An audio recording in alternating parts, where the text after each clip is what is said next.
Doctor Radha Mohan Das Agarwal. माननीय सभापति महोदय, मैं माननीय राष्ट्रीय अध्यक्ष और नेता सदन जेपी नड्डा जी का आभारी हूं, जिन्होंने मुझे पार्टी की ओर से विचार रखने का अनुमति दिया। महोदय, हम लोग जब किसी विषय पर बोलना शुरू करते हैं वित्त के बारे में, तो हमारे सामने दो बिंब होते हैं। एक बिंब होता है भारत का, वो भारत जिसे हम अपनी माँ मानते हैं। हमारे शास्त्र जिसके बारे में कहते हैं माता भूमि पुत्रो हम पृथिव्यामा। हजारों साल पहले जिसके बारे में लिखा गया, उत्तरम यत् समुद्रस्य हिमाद्रस्तैव दक्षिणम वर्षम तद भारतम नाम भारती यत संतति। समुद्र के उत्तर में और हिमालय के दक्षिण में ये जो देश है, इसे भारत कहते हैं, और हम भारत के पुत्र हैं, भारत के बच्चे हैं, और इसलिए भारतीय कहे जाते हैं। दूसरा बिंब होता है हमारे प्रधानमंत्री का। 26 मई 2014 को जब उन्होंने पहली बार शपथ लिया, और हम गर्व के साथ कह सकते हैं दुनिया की अकेली शख्सियत स्वर्गीय नेहरू जी के पास, जिन्होंने तीसरी बार शपथ लेने का काम लगातार सफलता के साथ किया। माननीय प्रधानमंत्री जी जब शपथ ले रहे थे तो दो प्रकार की शपथ ले रहे थे। एक संवैधानिक शपथ जो इस देश के महामहिम से राष्ट्रपति दिलवा रहे थे, एक दूसरी भी शपथ उसी समय वो ले रहे थे। मैं अगर प्रधानमंत्री बना हूँ तो मेरे काम करने की दृष्टि क्या होगी, मेरी आर्थिक नीतियाँ क्या होंगी। और वह शपथ उन्हें नरेंद्र नाम का एक दूसरा नौजवान दिला रहा था। नाम था नरेंद्र नाथ दत्त विवेकानंद। विवेकानंद बोल रहे थे और माननीय प्रधानमंत्री में मन में ही उनके शब्दों को दोहरा रहे थे। प्रधानमंत्री कह रहे थे, मैं नहीं भूलूंगा कि मेरा विवाह, कि मेरी संपत्ति, कि मेरा जीवन मेरे व्यक्तिगत भोग विलास के लिए या इंद्रिय सुखों के लिए हुआ है, मेरे व्यक्तिगत सुख के लिए हुआ है। मैं नहीं भूलूंगा कि मेरा यह समाज उस विराट महामाया की एक छाया मात्र है। मैं नहीं भूलूंगा भारत के जितने भी नागरिक हैं, अशिक्षित हों, गरीब हों, दलित हों, पिछड़े हों, मैं भारतवासी हूं, और ये सारे नागरिक भारतवासी हैं, हमारे परिवार के सदस्य हैं। इनका सुख और दुख हमारा और सुख और दुख होगा। मैं नहीं भूलूंगा इस बात को कि जब तक यह जीवन है, यह धरती हमारे लिए स्वर्ग है, और भारत का कल्याण ही हमारा कल्याण है। और इसी सपने को लेकर के मैं गर्व के साथ कह सकता हूं, जिस यात्रा को माननीय प्रधानमंत्री ने 2014 में शुरू किया, हम गर्व के साथ कहते हैं आज से 2024 तक वो यात्रा उनकी अनवरत जारी है। एक ज़माने में रामधारी सिंह दिनकर ने, आज माननीय वित्त मंत्री जी बात कर रहे थे, आज से 60 साल पहले लिखा था देश की आर्थिक व्यवस्था के बारे में। कुछ समझ नहीं पड़ता रहस्य क्या है, जाने भारत में बहती कौन हवा है। धरती के सब पेड़ दीन दुर्बल है, गमलों के ही पेड़ सुदम्य सुदल है। जब तक है यह वह सम्य समाज सड़ेगा, किस तरह एक होकर यह देश लड़ेगा। सबसे पहले यह दुरित मूल काटोरे, समतल पीटो खाइया खड्ग पाटोरे, बहुपाद बटों की सिरा शोर छाटोरे, जो मिले अमृत सबको समान बाटोरे। माननीय पूर्व वित्त मंत्री भारत का भाषण दे रहे थे, वर्तमान की नीतियों के बारे में बता रहे थे। 1960 में रामधारी सिंह दिनकर भारत की स्थिति के बारे में बखान कर रहे थे, और ऐसा लग रहा था वर्तमान से कोई इनका संबंध ही नहीं हो। 65 साल इन्होंने राज किया है। 65 सालों के रहते हुए रामधारी सिंह दिनकर की इस पीड़ा को किंचित मात्र भी इन्होंने अगर बदला होता तो शायद ये बातें इन्हें आज दोहराने की जरूरत नहीं पड़ी होती। और इसीलिए माननीय प्रधानमंत्री जब सत्ता पर आए तो उनकी प्राथमिकता थी, देश का गरीब हमारी प्राथमिकता होगी, देश का नौजवान हमारी प्राथमिकता होगी, देश की बहनें हमारी प्राथमिकता होगी, देश का किसान हमारी प्राथमिकता होगी। और हम सब गर्व के साथ कह सकते हैं, जितनी नीतियां उन्होंने बनाई, हम नाम पर नाम ले सकते हैं, उनकी उपलब्धियों को गिना सकते हैं। पहली बार जब वो जनधन योजना लेकर के आए थे, आप तो नहीं ला पाए 65 सालों में, आप तो इस बात की चिंता नहीं कर पाए कि इस देश में 53% ऐसे लोग हैं जिन्होंने बैंक का मुंह तक नहीं देखा था। आभारी होना चाहिए इस देश को, हमारे प्रधानमंत्री का, जिन्होंने इस बात को तय किया कि भारत का एक भी नागरिक जिसके पास एक पैसा नहीं होगा, हम उसे बैंक तक पहुंचाएंगे, बिना ब्याज के पहुंचाएंगे, जीरो बैलेंस पर अकाउंट खोलेंगे, उसके अकाउंट में 5,000 रुपया डालेंगे, उसे बचत करने की कला सिखाएंगे, उस देश के विकास में उसकी हिस्सेदारी करेंगे। पीछे बैठकर 65 सालों में चंद्रशेखर आपने अपने देश की नागरिकों को मजबूर किया, बहनों को गांवों के अंधेरे में शौचालय में जाने के लिए, अपनी इज्जत को बचाने के लिए, विभिन्न प्रकार की समस्याओं का सामना करने के लिए आप इस मंच पर खड़े होकर आज भाषण देते हो। महिलाओं की जो बेइज्जती आपने 65 साल में इस देश में की है, भारत सन के साथ डूबेगा। आपको एहसान होना चाहिए माननीय प्रधानमंत्री का, जिन्होंने इस देश में स्वच्छ भारत योजना प्रारंभ की। और आज हम गर्व के साथ कह सकते हैं, भारत का कोई भी महिला, भारत की कोई भी बच्चा, कोई भी बूढ़ा आज अपने घर से निकल करके रात के अंधेरे में सड़कों पर जाने के लिए, शौचालय के लिए बाध्य नहीं हो सकता। आपको शर्म आनी चाहिए।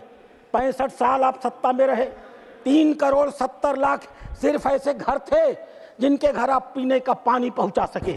शेष आप बात करते हैं आधे लोगों की, आप 140 करोड़ की जनसंख्या बताते हैं, 140 में 3 करोड़ 70 लाख घरों को आपने पीने का पानी पहुंचाया था। आपको आभारी होना चाहिए हमारे प्रधानमंत्री का, जिन्होंने शुरू किया जल जीवन मिशन, जिनके नेतृत्व में आज हम गर्व के साथ कह सकते हैं 14 करोड़ घरों में हमने पीने का पानी पहुंचाने का काम किया है। आपको शर्म नहीं आती? इस देश की 90% जनसंख्या इलाज नहीं करा पाती थी, चिकित्सा तक उसकी पहुंच नहीं होती थी, इलाज कराने में वह गरीबी रेखा के नीचे चली जाती थी, उसके घर बिक जाते थे, उसकी जमीनें बिक जाती थी। आप उसकी चिंता नहीं करते थे। चिंता अगर किसी ने किया तो भारत के प्रधानमंत्री नरेंद्र मोदी ने किया, जिसने तय किया इस देश का कोई भी गरीब पैसे की कमी के नाते मरेगा नहीं। आयुष्मान भारत योजना शुरू हुई, 50 करोड़ नागरिकों को आच्छादित किया गया और हम गर्व के साथ कह सकते हैं पिछले 7 सालों के अंदर, पिछले 5 सालों के अंदर 7 करोड़ 34 लाख लोगों ने अस्पताल में इलाज कराया। अध्यक्ष महोदय, मैं आपके सामने एक रिपोर्ट पेश करता हूँ। यह रिपोर्ट है स्टैंडर्ड ऑफ पुअर की। चुनाव जब चल रहा था, चुनाव का निर्णय आने वाला था, 29 मई को यह रिपोर्ट आई थी। ये छोटी मोटी संस्था नहीं है, पूर्व वित्त मंत्री इसको नकार नहीं सकते। महत्वपूर्ण ये नहीं है कि उन्होंने भारत की रेटिंग बढ़ा दी। 2009 में भारत की रेटिंग BBB माइनस नेगेटिव थी, आपकी सरकार थी। 2012 में भारत की रेटिंग BBB माइनस नेगेटिव थी, आपकी सरकार थी। 2014 में नरेंद्र मोदी सरकार में आए, आते ही मान रेटिंग 4 महीने के अंदर बदल गई, BB माइनस से और BB स्टेबल हो गई। और हम गर्व के साथ कह सकते हैं 29 मई 2024 को घोषणा किया स्टैंडर्ड पुअर ने, और भारत की रेटिंग BB माइनस स्टेबल से बदल करके BB माइनस पॉजिटिव कर दिया। और महोदय, यह महत्वपूर्ण नहीं है, महत्वपूर्ण यह है कि ऐसा करते हुए स्टैंडर्ड ऑफ पुअर ने अपनी रिपोर्ट में क्या कहा, मैं उस रिपोर्ट को पढ़ना चाहूंगा। अध्यक्ष महोदय, उन्होंने लिखा कि भारत को मजबूत आर्थिक विकास ने भारत की ऋण ग्राह्यता पर सकारात्मक प्रभाव डाला है। इस सुदृढ़ आर्थिक ढांचे का आने वाले 2-3 सालों में विकास की गति पर बहुत प्रभावी असर पड़ने वाला है। उन्होंने लिखा, सरकार ने अपने खर्चे के स्वरूप और उसके वितरण को पूरी तरह से बदल दिया है और बढ़ता हुआ हिस्सा अवस्थापना विकास पर खर्च किया जा रहा है। आने वाले समय में यह भारत की जड़ता को समाप्त कर देगा और भारत को विकास की बहुत ऊंचाइयों पर लेकर के जाएगा। उन्होंने लिखा, लगातार नीतिगत स्थायित्व से, गहराते हुए आर्थिक सुधारों से और उच्च दर के अवस्थापना सुविधाओं के निवेश से भारत लंबे समय तक विकास की संभावनाओं को बनाते रहेगा। भारत की अर्थव्यवस्था, पहला तमाचा जो आपके ऊपर है, जो आरोप हम लोगों के ऊपर आप लगाते हैं, उस कंपनी ने लिखा, भारत की अर्थव्यवस्था ने कोविड की आपदा के बाद बहुत प्रभावशाली ढंग से वापसी की है। पिछले 3 सालों में भारत के वास्तविक आर्थिक विकास की दर और सकल घरेलू उत्पादन का क्षेत्र में सर्वाधिक 8.1% की औसत से वृद्धि हुआ है।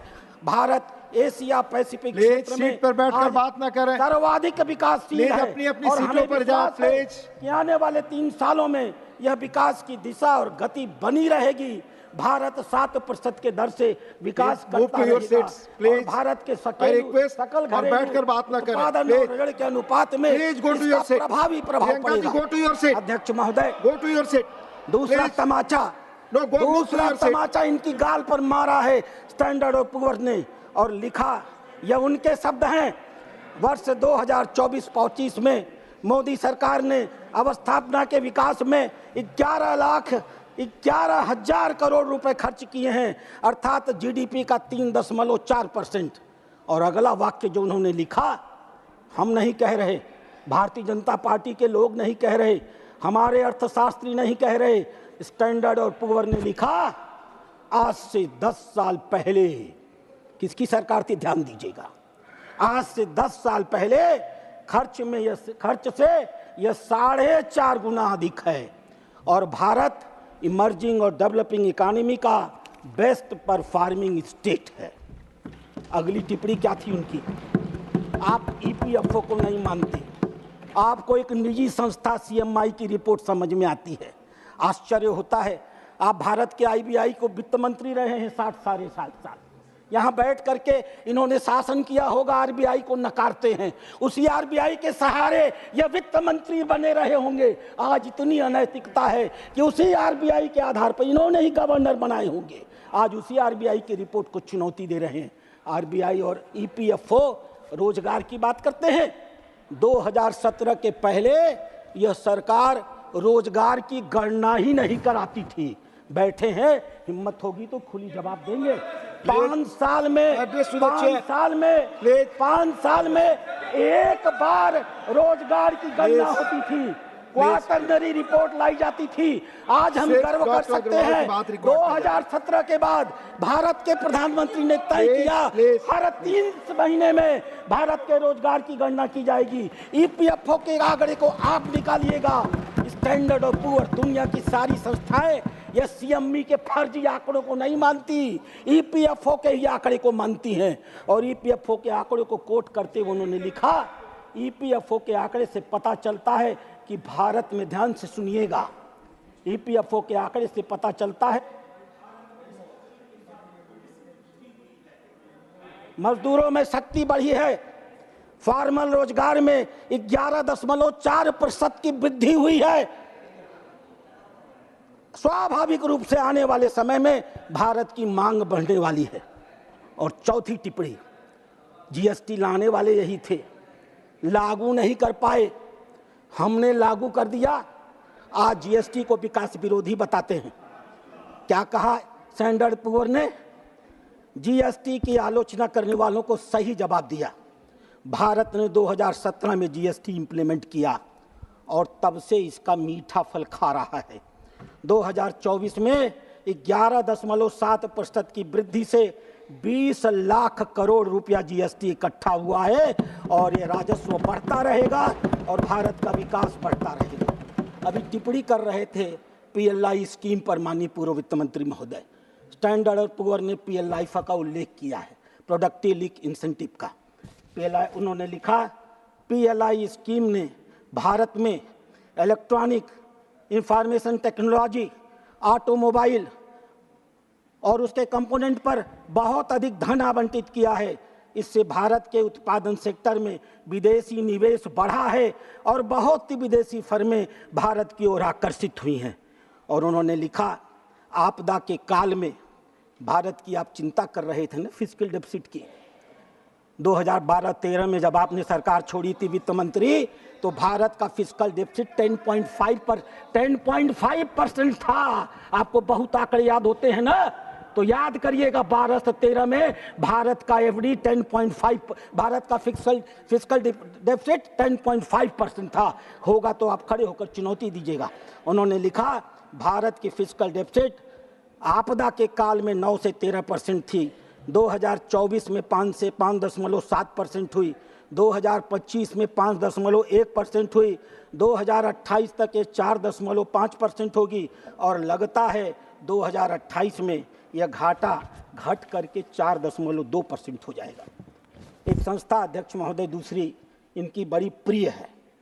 जब इनकी सरकार थी 1991 में, उसी सत्ता के दबाव में इन्होंने क्या क्या पाप किए थे, इतिहास इसका गवाह है। भारत के इतिहास का वो सबसे काला दिन था अध्यक्ष महोदय, हमें से किसी भी नागरिक को नहीं भूलना चाहिए।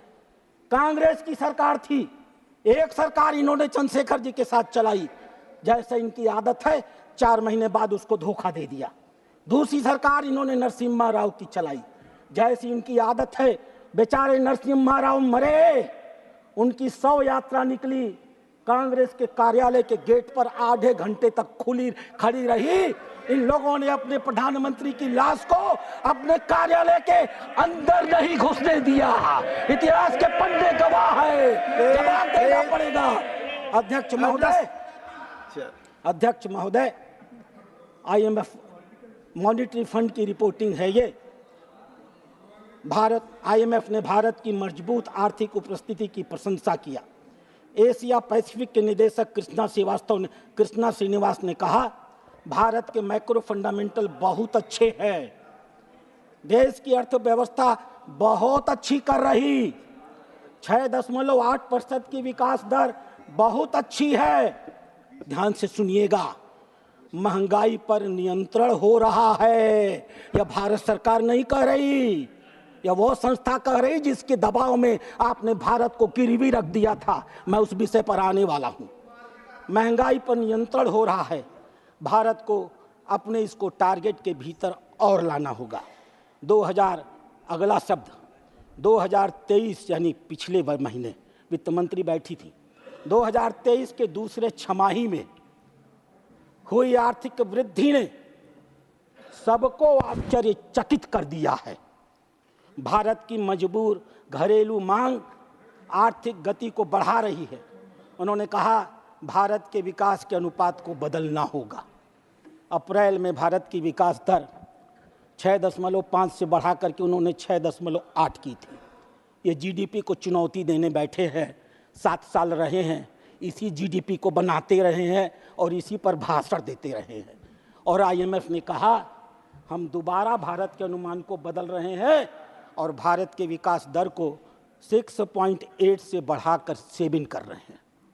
और उपसभापति महोदय, उन्होंने सिर्फ भारत का ही विकास नहीं बताया, उन्होंने पूरी दुनिया के विकास का खाका खींच दिया।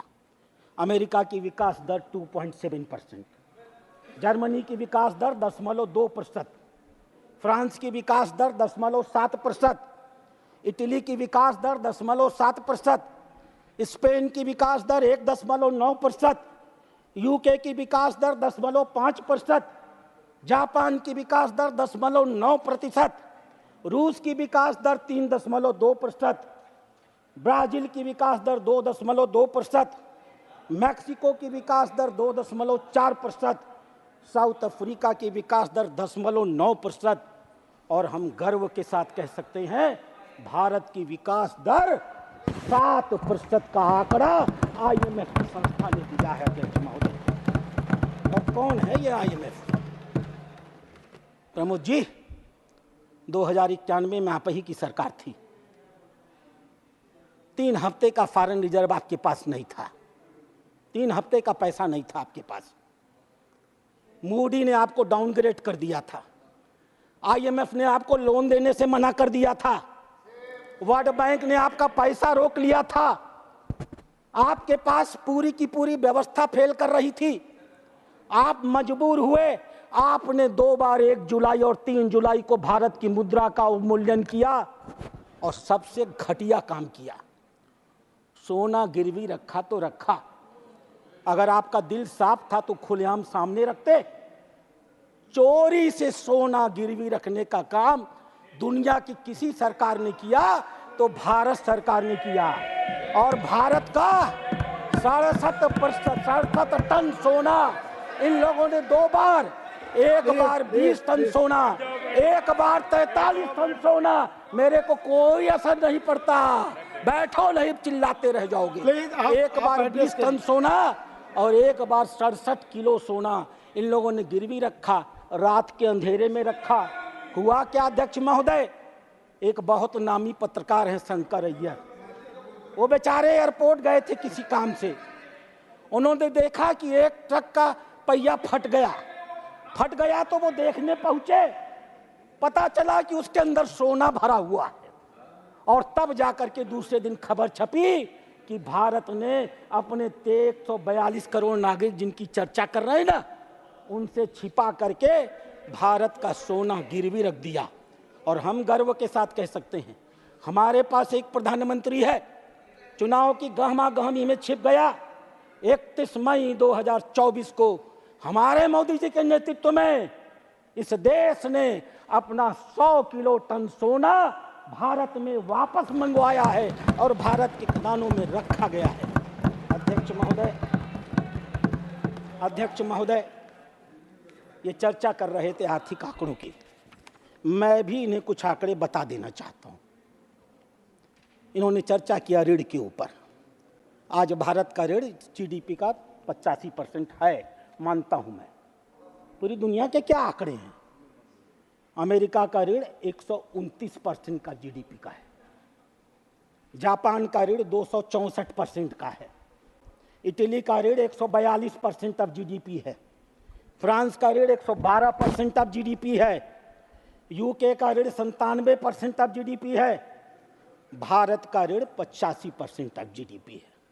पूरी दुनिया में भारत ने विकास भी सर्वाधिक गति से किया है और भारत की ऋणग्रस्तता भी पूरी दुनिया में उसके सकल घरेलू उत्पादन के मुकाबले सबसे कम है।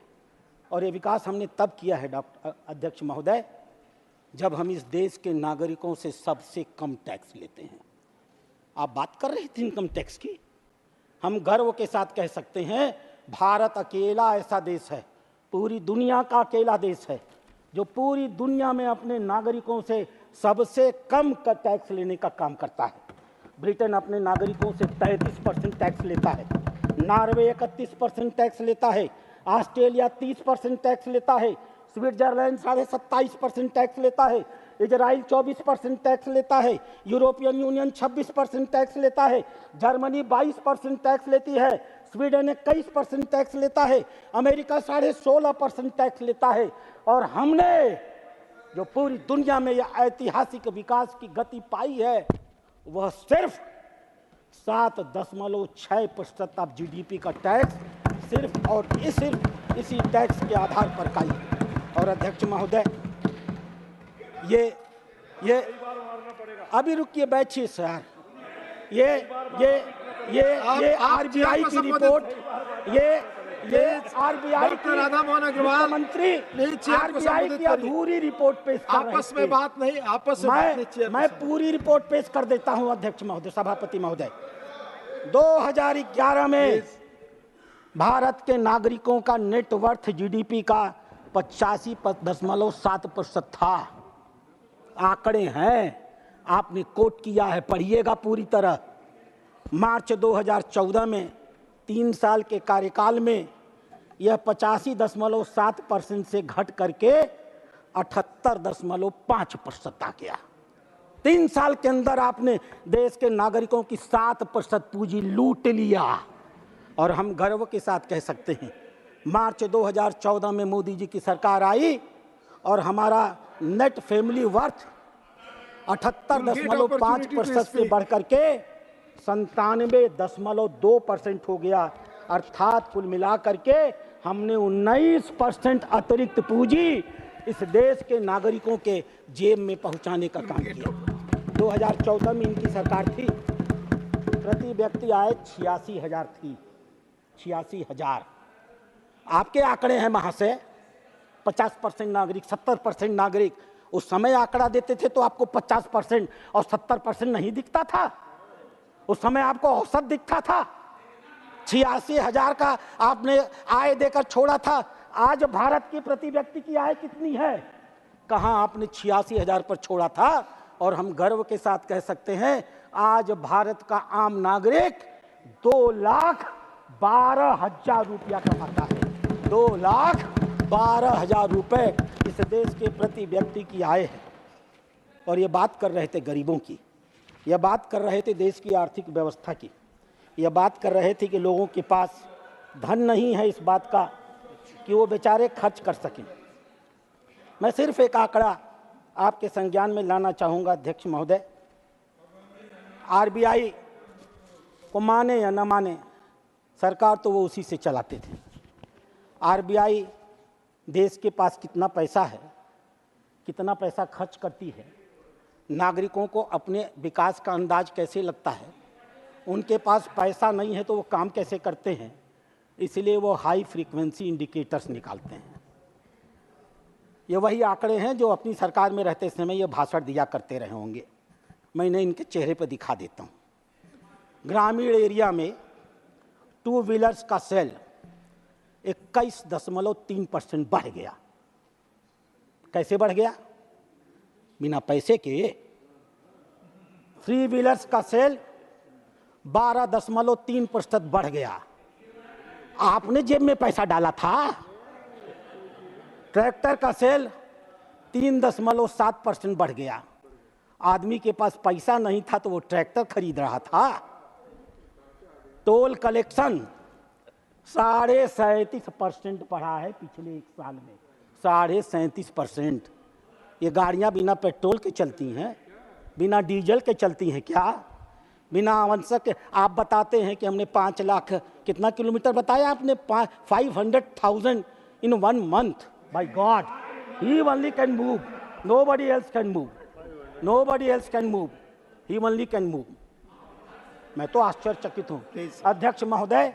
टोल कलेक्शन 37% बढ़ गया। पैसेंजर व्हीकल का सेल 4.9% बढ़ गया। डोमेस्टिक एयर ट्रैफिक 6.6% बढ़ गई। डोमेस्टिक एयर कार्गो ट्रैफिक 6.7% बढ़ गई। इंटरनेशनल पैसेंजर्स 13.2% बढ़ गए। रेलवे फ्लाइट ट्रैफिक 10.1% बढ़ गई। होटल ऑक्यूपेंसी 60% बढ़ गई। सीमेंट का प्रोडक्शन 10.6% बढ़ गया।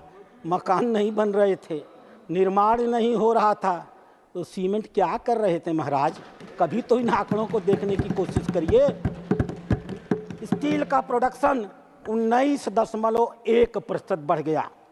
ऑटोमोबाइल का सेल 18.2% बढ़ गया।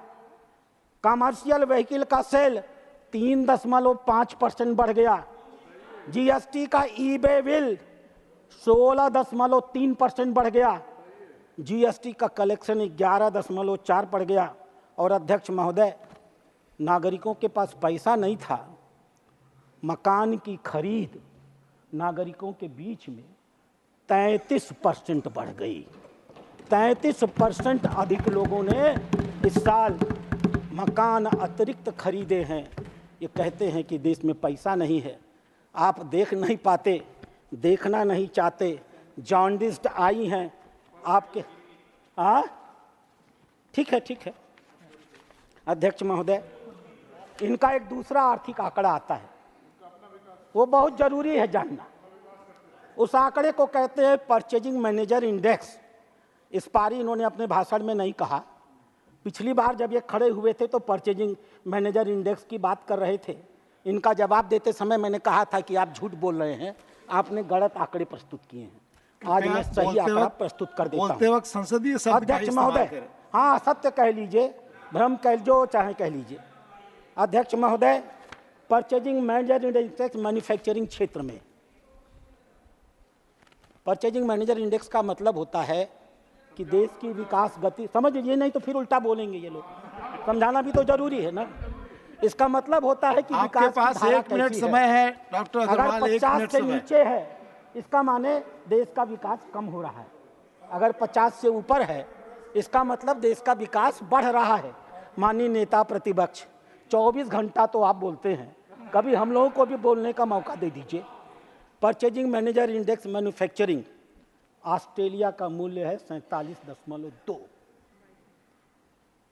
जापान का मूल्य है 50, अमेरिका का मूल्य है 51, चीन का मूल्य है 51, यूके का मूल्य है 50, दुनिया का औसत है 50 और भारत का परचेजिंग मैनेजर इंडेक्स मैन्युफैक्चरिंग के क्षेत्र में 58.3% है। ये किस बात का द्योतक है? अध्यक्ष महोदय, ऐसे ही एक सर्विस के क्षेत्र में मैनेजर इंडेक्स निकाला जाता है। पिछले भाषण में इन्होंने उसको भी कोट आपका किया। समय खत्म हुआ, जो भी बोलेंगे अध्यक्ष जी पार्टी बैठे हैं, के मेरे टाइम से नेताजी जाएगा। बैठे हैं, जितना समय पार्टी देंगे के मैं आपके बोल टाइम से दूंगा। जाएगा। आदेश होते मान मैं बैठ जाऊंगा। ये भाजपा का समय है अध्यक्ष सभापति महोदय। एक सर्विस मैन्युफैक्चरिंग इंडेक्स होता है, इस बार इन्होंने नहीं बोला क्योंकि थोड़ा पढ़ लिख लिए होंगे, जान गए होंगे कि पिछली बार झूठ बोल दिया था। मैं उसका आंकड़ा बता देता हूं। कृपया संसदीय शब्द का ही इस्तेमाल करें। रूस का, हाँ, झूठ शब्द हटा दीजिएगा अध्यक्ष उपसभापति महोदय, गरने बोलने के लो में आ गया होगा, मैं उसे वापस लेता हूं। रूस का परचेजिंग मैनेजर इंडेक्स सर्विस क्षेत्र में 47.6, जापान का 49.4, यानी सब 50 से कम। ऑस्ट्रेलिया का, तू जाके बलिया को बिहार के मुख्यमंत्री का आने बड़ा बाधा झेला था वो उनके बेईमानन के, लालू यादव के और तेजस्वी के। तोरे जैसा पढ़ा लिखल आदमी केकर गुलामी करा था, समझे नहीं होता। व्यक्तिगत टिप्पणी नहीं जाएगी रिकॉर्ड में, प्लीज। ऑस्ट्रेलिया, आप चेयर को देखकर बोले। ऑस्ट्रेलिया 51%, चीन 51%, यूके 52%, यूएसए 53%। अध्यक्ष महोदय, भारत का सर्विस क्षेत्र का पीएमआई 60.5% है, पूरी दुनिया में अकेला। एक तीसरा आंकड़ा भी है जिसके बारे में पिछली बार ये नहीं बोले थे, कंपोजिट मैनेजर इंडेक्स। जापान 49.7। अब सुन नहीं रहे ये लोग, सुन सब रहे हैं, ना सुनने का नाटक कर रहे हैं, सुन सब रहे हैं। प्लीज, एक कान इधर कर लिए, मुंह आप उधर अपने कर समय से अधिक बोल रहे हैं, पार्टी का अधिक समय ले रहे हैं डॉक्टर साहब। 49.7, रूस 49.7, ऑस्ट्रेलिया 50%, यूके 52%, पूरी दुनिया का औसत 53% और भारत 60.9% का आंकड़ा। अध्यक्ष महोदय कुछ और बातें हैं। आप ऑलरेडी अपनी पार्टी जो पार्टी ने अध्यक्ष समय दिया महोदय, था उससे आप अधिक बोल चुके हैं। अध्यक्ष महोदय, कॉन्क्लूड। दूसरा आर्थिक आंकड़ा निकलता है जिससे ये निकाला करते थे। इन्हें भी 7 साल वित्त मंत्री रहे हैं, हालांकि ये टुकड़े टुकड़े में रहे हैं ना। हमारी वित्त मंत्री तो लगातार हैं, एक कंटिन्यूटी है। ये बेचारे आते भगा दिए जाते थे, आते थे भगा दिए जाते थे, रह करके रहते थे, इसलिए अस्थायित्व तो नहीं आ पाता था इनका। हमारे वित्त मंत्री का अस्थायित्व तो है 7 साल का। प्रोफेशनल फोरकास्टर्स का असेसमेंट किया गया है, सारे के सारे आंकड़े तैयार हैं अध्यक्ष महोदय। रियल जीडीपी 6.8 आईएमएफ मांगेगा, स्टैंडर्ड एंड पुअर मानेगी, भारत सरकार मानेगी, वर्ल्ड बैंक मानेगी, भारत के लोग मानेंगे। नहीं मानेंगे तो यही बेचारे नहीं मानेंगे। Real private final consumption expenditure 6%, gross fix capital formation 8.6%, gross value added 6.6%। और अध्यक्ष महोदय, इनके कार्यकाल में सीएडी करंट अकाउंट डेफिसिट 4.5% था। हम गर्व के साथ कह सकते हैं हमारी वित्त मंत्री ने कल बजट प्रस्तुत किया और हमारा सीएडी 4.5% से घट करके 0.7% पर आ गया है।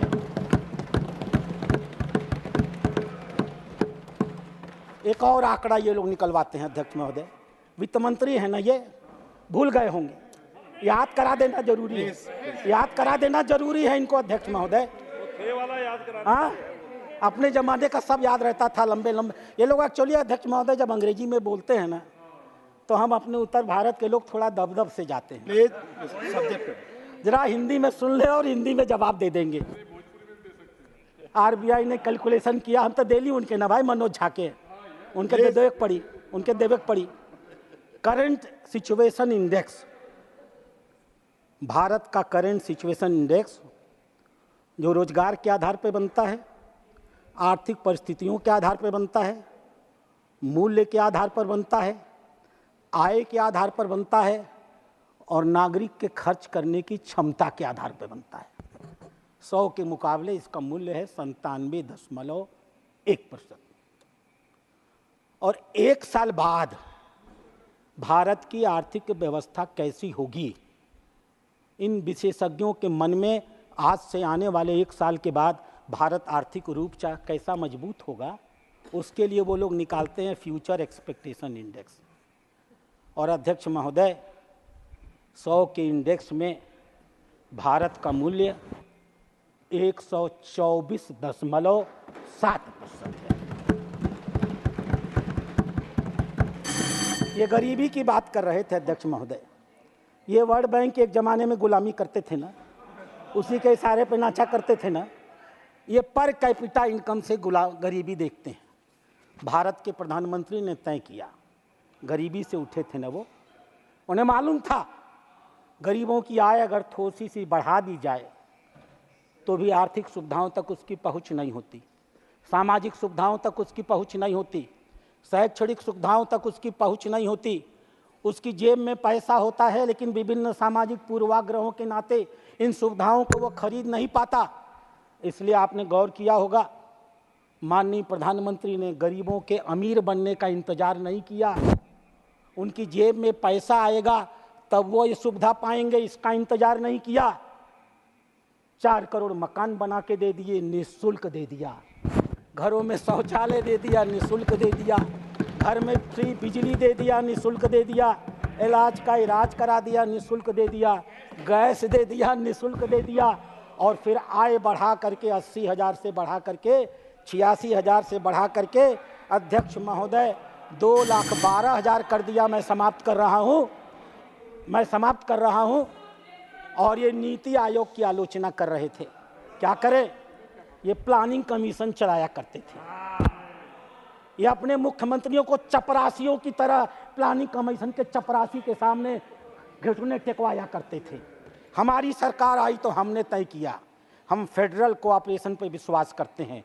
हम प्रधानमंत्री हैं तो हमारा मुख्यमंत्री भी अपने प्रदेश का सम्मानित अधिकार है। हम अपने अधिकारियों को, हम अपने प्रधानमंत्रियों को, राजनीतिक जनप्रतिनिधियों को आईएएस और पीसीएस के अधिकारियों के सामने अटेंडेंस लगाने के लिए मजबूर नहीं करेंगे। प्लानिंग कमीशन को समाप्त करके माननीय प्रधानमंत्री ने इस देश के हर मुख्यमंत्री के सम्मान की रक्षा की है। नीति आयोग का यह मल्टी डायमेंशनल पॉवर्टी इंडेक्स अध्यक्ष महोदय जो यह बताता है कि पिछले 10 सालों में हमने 24 करोड़ 10 लाख लोगों को सिर्फ गरीबी रेखा से ऊपर नहीं उठाया है। जीवन की जितनी ज़रूरतें होती हैं ना, आप लोग तो अमर सेन के बहुत बड़े भक्त हैं ना, क्योंकि वो भाजपा के विरोधी हैं। अमर सेन का गुण गाते हैं आप लोग ना। अमर सेन भी लेकर के आए थे इसी मल्टी डायमेंशनल पॉवर्टी को, आपने नहीं लागू किया क्योंकि आपका चेहरा बेनकाब हो जाता। आपने नागरिकों को सुविधाएं दी नहीं थी, खाली फर्जी पर कैपिटा बताया करते थे। इसलिए आपने इस देश में मल्टी डायमेंशनल पॉवर्टी कभी नहीं लागू की। भारत के प्रधानमंत्री ने काम किया था, नागरिकों तक सुविधा पहुंचाई थी। चुनौती के साथ उन्होंने कहा, जब तक एक एक नागरिक के चेहरे पर खुशी नहीं आएगी, गांधी जी का वो सपना पूरा नहीं होगा कि जब तुम नीतियां बनाते हो तो यह देखो कि तुम्हारी नीतियों से गरीबों के आंसू साफ होते हैं या नहीं। हम गर्व के साथ कह सकते हैं, पिछले 10 सालों में हमने 24 करोड़ 10 लाख नागरिकों के आंखों से आंसू पूछे। अध्यक्ष महोदय, थैंक यू। मैं अभी बहुत कुछ कहना चाहता था, थैंक यू। लेकिन आपने रोका है, इसलिए मैं रुक रहा हूँ। मौका दीजिएगा तो फिर अपनी बातें रखूंगा। धन्यवाद। माननीय डॉक्टर राधा मोहन अग्रवाल जी ने